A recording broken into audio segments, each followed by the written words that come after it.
네, 오늘 함께 나누실 말씀의 제목은 하나님을 아는 지식입니다. 신앙생활을 하면서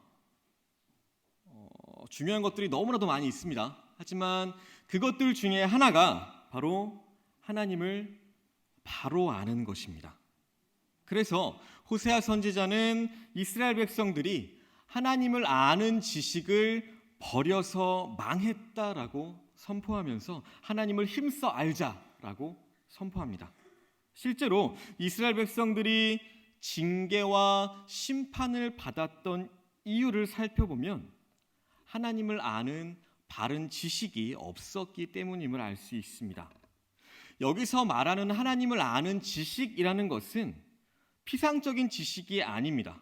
서로 인격적인 관계를 가지고 서로를 친밀히 아는 지식을 말하는 것입니다. 그래서 성경에서 사용되는 알다라는 것의 히브리어는요, 야다라고 하는데요. 그것은 경험을 통해서 알아가는 것, 경험을 통해서 아는 지식, 그것을 말하고 있습니다.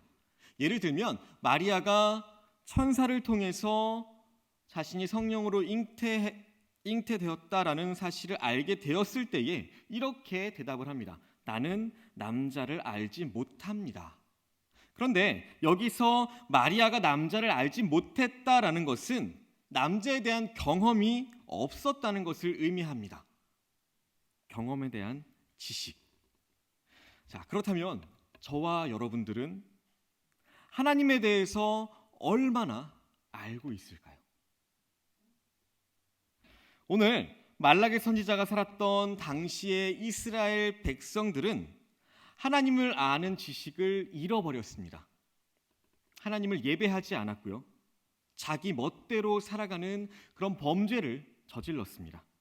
오늘 본문에서는 그들이 하나님 앞에서 자기들 마음대로 살았던 모습, 이러한 모습을 지적하고 있습니다. 2절입니다. 만군의 여호와가 이르노라 너희가 만일 듣지 아니하며 마음에 두지 아니하여 내 이름을 영화롭게 하지 아니하면 내가 너희에게 저주를 내려 너희의 복을 저주하리라. 내가 이미 저주하였나니 이는 너희가 그것을 마음에 두지 아니하였음이라 라고 말합니다. 이스라엘 백성들이 마음에 두지 않으려고 했던 것, 그것이 무엇일까요? 그것은 말씀입니다. 그들은 말씀을 듣지 않으려고 했습니다. 그리고 그것을 마음에 담아두려고도 하지 않았습니다. 그리고 그것은 결국에 하나님의 이름을 영화롭게 하지 않는 결과로 나타나게 되었습니다. 더 큰 문제는 하나님의 말씀을 선포하고 전해야 할 제사장들이 앞장서서 하나님을 멸시하고 하나님의 말씀에 귀를 기울이지 않았다는 것입니다. 그래서 하나님은 그분의 말씀을 듣지도 않고 마음에 두지도 않는 사람들을 향해서 저주를 내리겠다라고 선언하십니다. 하나님은 그분의 말씀을 듣지 않고 그분의 이름을 영화롭게 하지 않는 사람을 기뻐하지 않으십니다. 그리고 성경은 그것을 죄라고 말하고 있습니다. 우리에게는 하나님을 아는 지식이 필요합니다. 이 하나님을 아는 지식은 그냥 생기는 것이 아닙니다. 어떤 사람들은 그냥 직통계시와 같은 방법으로 하나님을 아는 지식이 그냥 우리 눈에 보이며 그렇게 생긴다고 생각하는 사람들도 있습니다. 하지만 우리는 그런 방법을 통해서 하나님을 아는 지식이 아닌 오직 기록된 성경 말씀을 통해서 하나님을 아는 지식을 얻어나가길 소망합니다. 그리고 그것이 우리는 옳다고 믿습니다. 그래서 오늘은 하나님을 알 수 있는 그 말씀이 어떤 말씀인지 본문의 말씀을 통해서 함께 생각해 보도록 하겠습니다. 첫 번째로 먼저 하나님을 아는 지식은 언약의 말씀을 깨닫는 것입니다. 4절입니다. 만군의 여호와가 이르노라 내가 이 명령을 너희에게 내린 것은 레위와 세운 나의 언약이 항상 있게 하려 함인 줄을 너희가 알리라. 레위와 세운 나의 언약이라고 말합니다. 이 레위와 세운 나의 언약, 이것이 바로 하나님의 말씀입니다. 레위와 세운 언약은 주의 율례이고 주의 법도입니다. 그래서 이것이 주의 율법입니다. 그 율법이 바로 하나님의 말씀입니다. 이 레위와 세운 언약을 좁게 해석하면 먼저 레위 지파 중에서 제사장들을 삼습니다. 그리고 그들로 하여금 제사의 일들을 돕는 자들로 세웁니다. 이들에게 제사법, 도덕법, 또 정결법, 사회법 이러한 법들을 주어서 의로운 길을 먼저 그들로 하여금 가게 하는 것입니다. 그리고 그것을 가르침으로써 모든 백성들을 의로운 길로 가게 하는 것입니다. 그 결과는 생명과 평안을 얻게 합니다.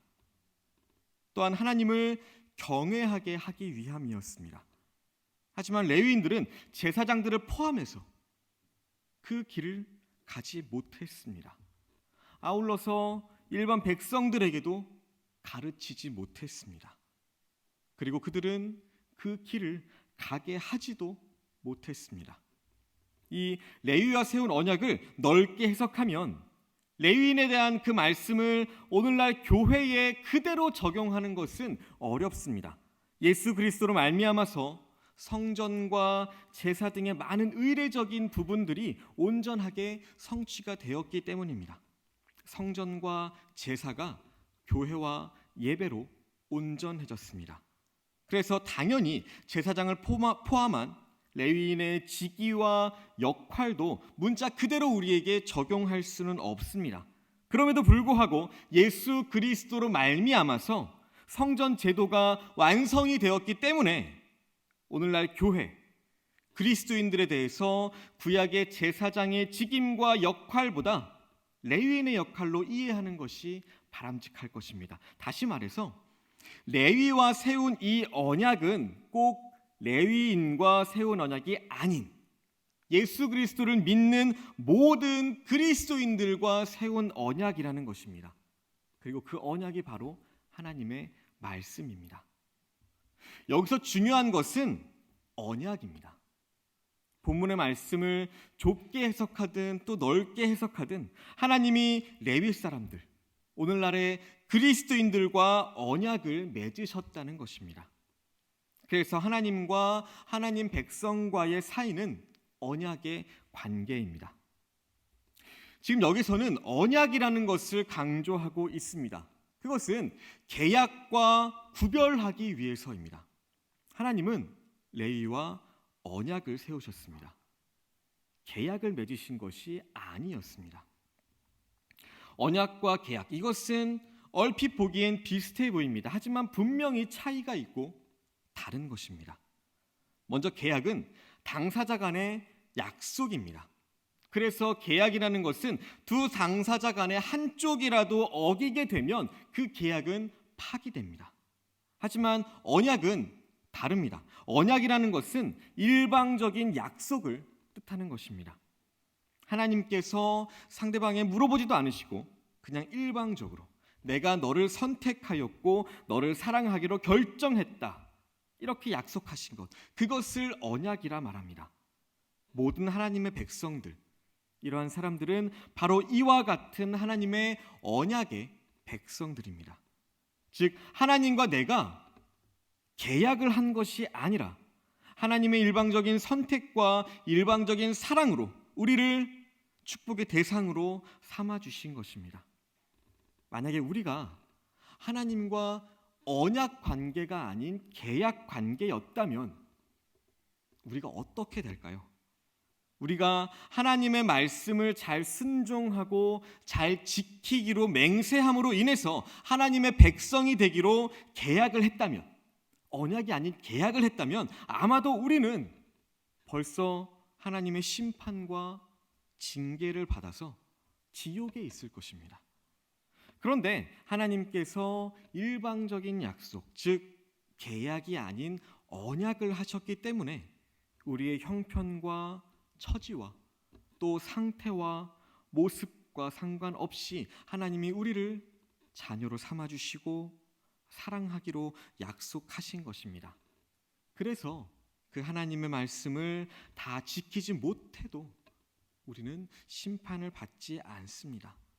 또한 구원의 은혜를 받을 수 있게 된 것입니다.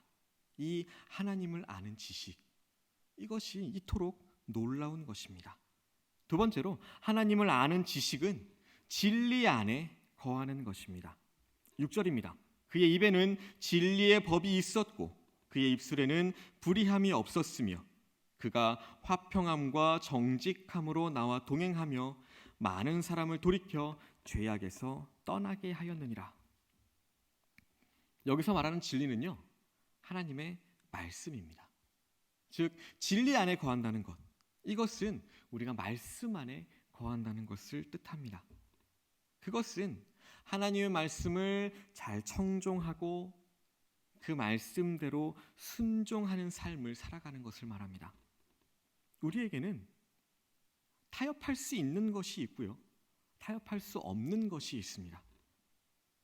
이 진리에 관한 법만큼은 타협의 대상이 되지 않습니다.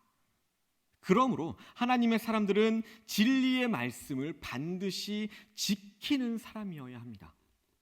하지만 오늘 본문에 나오는 그 당시 이스라엘의 제사장들은 그렇지 못했다는 겁니다. 그들은 하나님의 길을 지키지 않았습니다. 그리고 사람들을 한쪽으로 치우치게 만들었습니다. 제사장들이 백성들을 잘못 인도하는 경우, 두 가지 경우가 있습니다. 하나는 자신들이 하나님의 말씀을 임의로 취하는 것입니다. 자기 기분에 따라서 자기가 자기 눈에 들어오는 것만 골라서 그렇게 취해서 사람들에게 잘못 가르치는 것이고요. 다른 하나는 사람들이 좋아할 법한 말씀들만 선택해서 가르치는 것입니다. 예를 들어서 하나님의 말씀은 공의의 말씀, 또 심판의 말씀이 있습니다. 또 반대로 축복과 사랑의 말씀도 있습니다. 이럴 경우에 하나님의 말씀을 임의로 취해서 잘못 가르치는 것, 이것은 자신이 임의대로 심판과 공의의 하나님, 그렇게 무서운 하나님만으로 전해버리는 것입니다. 성도들을 두려움에 빠지게 만듭니다. 왜 그럴까요? 그 이유는 자신들이 원하는 대로 성도들을 움직이게 하기 위해서입니다. 이런 방법은 대부분의 사이비 종교에서 그렇게 많이 사용을 하고 있습니다. 또한 사람들이 듣기 좋은 말만 하기 위해서 축복과 사랑의 말씀만 골라서 전하기도 합니다. 어떠한 방법이든지 한쪽으로 치우치게 되면 잘못되게 되어 있습니다. 공의와 심판의 말씀을 전해야 할 때라면 그 누구의 눈치를 보는 것이 아니라 회개하라, 천국이 가까이 왔다, 이렇게 담대하게 전해야 한다는 것입니다. 축복과 주님의 위로와 사랑이 필요한 사람에게는 또 있는 그대로 하나님의 말씀을 전해야 합니다. 그런데 이렇게 균형 잡힌 말씀이 아닌 한쪽으로 치우친 말씀들은 결코 진리의 말씀이라고 부를 수 없다는 것입니다. 따라서 옳은 길을 걷고 바른 진리의 말씀을 가르치는 지도자가 된다는 것, 이것이 얼마나 중요한 것인지 모릅니다. 이것은 사역자들에게만 해당되는 것이 아니라 우리 모든 그리스도인들도 마찬가지입니다. 말씀 안에, 진리 안에 거함으로 인해서 많은 사람들을 바른 길로 인도할 수 있는 그런 인도자가 되시기를 소망합니다. 세 번째로, 진리 안에 거한다는 것은 바로 하나님 안에 거하는 것입니다. 이스라엘 백성들이 하나님의 말씀을 청종하지 않고 하나님의 이름을 영화롭게 하지 않았습니다. 이것은 하나님의 그 언약의 은혜를 받은 자로서 합당하지 못한 잘못을 저지른 것입니다. 이를 바로잡기 위해서는 하나님의 진리 안에 거해야 하는 것입니다. 우리가 하나님의 진리와 말씀 안에 거하기 위해서는 진리의 근원이신 하나님을 우리 안에 모셔야 합니다. 우리 안에 하나님이 계실 때 우리는 자연스럽게 진리와 말씀 안에 거할 수 있게 됩니다. 쉽게 말하면 성령님께서 우리 안에 계셔서 우리를 진리로 이끄는 삶을 살 수 있도록 한다는 것입니다. 아무리 좋은 집이라고 할지라도 그곳에 사람이 살지 않으면 흉가가 되고 폐허가 됩니다. 또한 아무리 좋은 집도 그 주인을 잘못 만나면 망가지고 더러워질 수밖에 없습니다. 그 주인이 잘못되기라도 한다면 집이 무너지고요, 곰팡이가 생기고 온갖 벌레들이 나타날 것입니다. 한 집에 누가 살고 있느냐에 따라서 그 집의 상태가 천지 차이로 나타날 수 있다는 것입니다. 반면에 정말로 좋은 주인이 그 집에 산다면 그 집은 비록 좁고 작은 집이라고 할지라도 너무나도 아름다운 집으로 변할 수 있습니다. 마찬가지로 우리의 인생의 주인이 되시는 하나님을 우리의 마음속에 모시면 우리의 인생이 아름다워진다는 것입니다. 인생의 질서가 바로 잡히게 될 것입니다. 우리의 삶이 풍요로워지게 될 것입니다. 행복해집니다. 진리 안에, 말씀 안에 삶을 살아갈 수 있는 것입니다. 반대로 하나님이 아닌 다른 존재가 우리의 주인이 된다면 우리의 인생은 불안해질 겁니다. 도덕적으로 또한 윤리적으로 썩어버리게 될 거고요. 눈에 보이는 곳곳마다 곰팡이들이 생겨날 겁니다. 이 말씀을 예수님께서는 이렇게 표현하셨습니다. 요한복음 15장 5절 6절입니다. 나는 포도나무요 너희는 가지라. 그가 내 안에 내가 그 안에 있으면 사람이 열매를 많이 맺나니 나를 떠나서는 너희가 아무것도 할 수 없음이라. 사람이 내 안에 거하지 아니하면 가지처럼 밖에 버려져 마르나니 사람이 그것을 모아다가 불에 던져 사르느니라. 하나님이 우리 안에, 우리가 말씀과 진리이신 예수님 안에 거할 때 우리는 자동적으로 열매를 맺는 삶을 살아가게 될 것입니다.